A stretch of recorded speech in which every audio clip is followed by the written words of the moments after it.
Hello, আসসালামু আলাইকুম everyone. কেমন আছেন সবাই? আমার নতুন একটি ব্লগে আপনাদের স্বাগত জানাচ্ছি।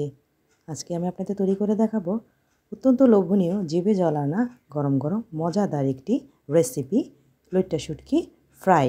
আশা করি রেসিপিটা আপনাদের ভালো লাগবে। লইট্টা শুটকি ভুনা এই তরকারিটি যে কোনো শুটকি লাভারের জন্য অত্যন্ত আকর্ষণীয়, লোভনীয় একটি রেসিপি। যারা শুটকি পছন্দ করেন তাদের জন্য এটি প্রথম সারির একটি রেসিপি। গরম গরম ভাতের সাথে শুটকি ভর্তা এবং সাথে যদি হয় একটু লেবু, তাহলে তো আর কোনো কথাই নেই। কিভাবে তৈরি করলাম চলুন শুরু করা যাক আজকের রেসিপি, দেখিয়ে দিচ্ছি। প্রথমে এখানে আমি নিয়ে নিলাম লইট্টা শুটকি ৫-৬টি। এগুলোকে এখন আমি ভালোভাবে কেটে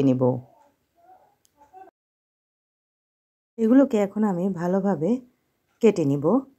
পরিষ্কারভাবে করে দেখিয়ে দিচ্ছি কিভাবে কাটলাম। কেটে নিয়েছি। এখন এগুলোকে আমি কুমকুম গরম পানিতে ৫ মিনিটের জন্য ভিজিয়ে রাখব।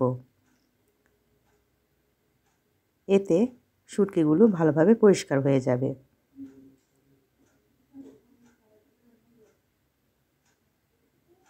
পানিতে ভিজিয়ে রাখলাম ৫ মিনিটের জন্য। এতে এক্সট্রা ময়লা, শুটকির মধ্যে থাকা যে কোনো ধরনের জীবাণু সব চলে যাবে।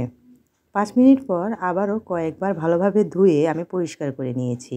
দেখতে পাচ্ছেন এখন শুটকিগুলো পরিষ্কার হয়ে গেছে। এখন এগুলোকে আমি শিলপাটায় একটু থেতো করে নেব। এতে শুটকিগুলো রান্না করতে সুবিধা হবে এবং খেতেও ভালো লাগবে। কাঁটাগুলো মুখে তেমন লাগবে না।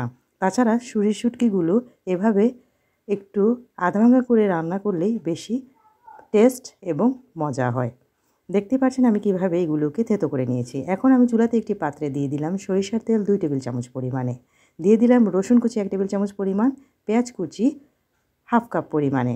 সবগুলোকে আমি তেলের সাথে ভালোভাবে একটু নেড়ে চেড়ে নরম করে নিয়েছি। এ পর্যায়ে আমি দিয়ে দিয়েছি আগে থেকে থেতো করে রাখা লইট্টা শুটকিগুলো। তার মধ্যে দিয়ে দিলাম আমি 1 টেবিল চামচ পরিমাণে হলুদের গুঁড়া, সাথে দিয়ে দিচ্ছি 1 টেবিল চামচ পরিমাণে মরিচের গুঁড়া। দিয়ে দিব লবণ হাফ টেবিল চামচ থেকেও একটু কম, যেহেতু শুটকিগুলো এমনিতে একটু লবণাক্ত থাকে। দিয়ে দিলাম আদা বাটা 1 টেবিল চামচ পরিমাণে, তেজপাতা 2-3টি ভালোভাবে ধুয়ে ছিঁড়ে দিয়ে দিচ্ছি, দারুচিনি দিলাম 2 টুকরা। এখন আমি সবগুলোকে মশলাকে শুটকির সাথে ভালোভাবে নেড়ে চেড়ে অনেকক্ষণ ধরে ভুনা ভুনা করে নিয়েছি। তারপরে দিয়ে দিলাম কুমকুম গরম পানি 1 কাপ পরিমাণে, সাথে দিয়ে দিলাম জিরার গুঁড়া 1 টেবিল চামচ পরিমাণে, দিয়ে দিলাম ধনিয়ার গুঁড়া 1 টেবিল চামচ পরিমাণে। সবগুলোকে আবারও আমি মিশিয়ে ঢাকনা দিয়ে রান্না করব 5 মিনিটের জন্য, শুটকিতে বলক ওঠার পর্যন্ত। শুটকিতে যখন ভালোভাবে বলক উঠে আসবে এ পর্যায়ে ঢাকনা খুলে আমি একটু নেড়ে চেড়ে নিচ্ছি। তারপরে আবারও ঢাকনা দিয়ে রান্না করেছি 5 মিনিটের জন্য। এভাবে যখন শুটকিটা পানির সাথে মাখা মাখা হয়ে একদম ভুনা ভুনা হয়ে নরম হয়ে আসছে, শেষ পর্যায়ে আমি দিয়ে দিলাম ধনিয়া পাতা কুচি 2 টেবিল চামচ পরিমাণ এবং কাঁচামরিচ 5-6টি। আবারও একটু নেড়েচেড়ে ভুনা ভুনা করে মাখা মাখা হলে চুলা থেকে নামিয়ে নিয়েছি। গরম গরম এই শুটকি ভর্তাটি গরম ভাতের সাথে খেতে কিন্তু দারুণ লাগে।